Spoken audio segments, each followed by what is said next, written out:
This video is brought to you by NordVPN. Start protecting yourself from the web by using the link below and save 66%. If you want to learn more about VPNs, we also actually made a whole video explaining how they work. I will include a link to that in the description as well, so you can check that out if you're interested in learning more.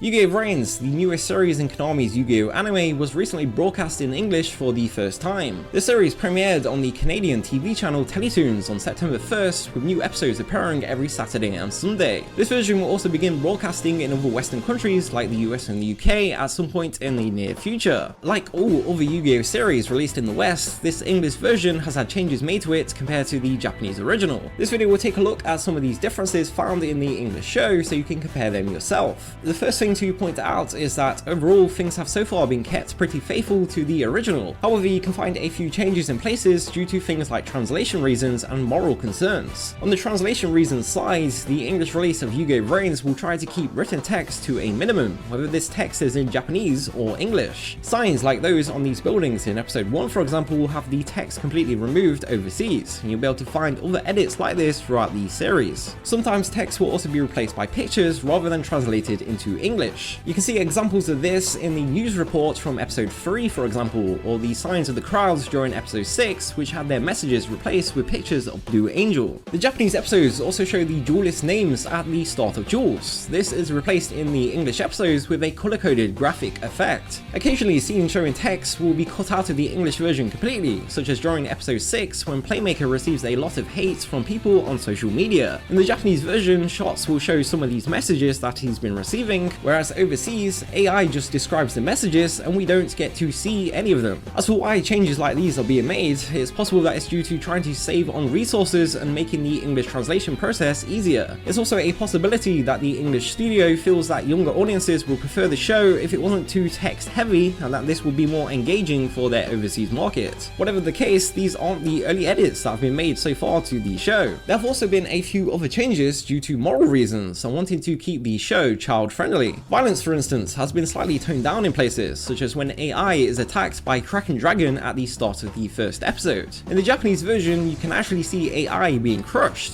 Over in the West though, a light effect is added to obscure the visuals. Later on in episode 1, and Kraken Dragon had another edit made to it outside of Japan, this time when it attacks the city civilians. It is only in the Japanese version where you're able to see scenes showing Kraken Dragon shooting fire at screaming civilians and making them disappear. There were originally multiple scenes of this nature, and they were all removed in the English version. Alongside violence concerns, there have also been a few changes made to content that could be seen as too suggestive in nature. All appearances of Backup Secretary, for instance, have been edited in the English version to reduce the size of her bust. In the English version on the right, her bust is not only noticeably smaller and less round, but there is also more silver colouring on the front of her outfit. Other changes have been made to Blue Angel, who is sometimes given a longer skirt and longer socks in the English version compared to over in Japan, although this is often done inconsistently. And then perhaps the biggest example of this so far is altering the character design of Sky whenever she is wearing her school uniform. In the Japanese version, Sky is always presented with a skirt and bare legs when in her uniform. Outside of Japan though, her clothing has been changed so that she wears black leggings instead, completely covering her skin. Sky is one of the show's main characters, and this change affects all scenes showing her in her school uniform. Important to keep in mind though is that so far there have only been a handful of English episodes broadcast on TV, with many more on the way soon, and that the show is also still continuing to have new episodes released in Japan too. Taking this into account, it is likely that there will be more changes like these as the English show continues. What do you think about these changes, and would you like to see more videos on the differences between the Japanese and English versions of Yu-Gi-Oh! VRAINS? Please let us know in the comments below, and until next time, thank you for watching.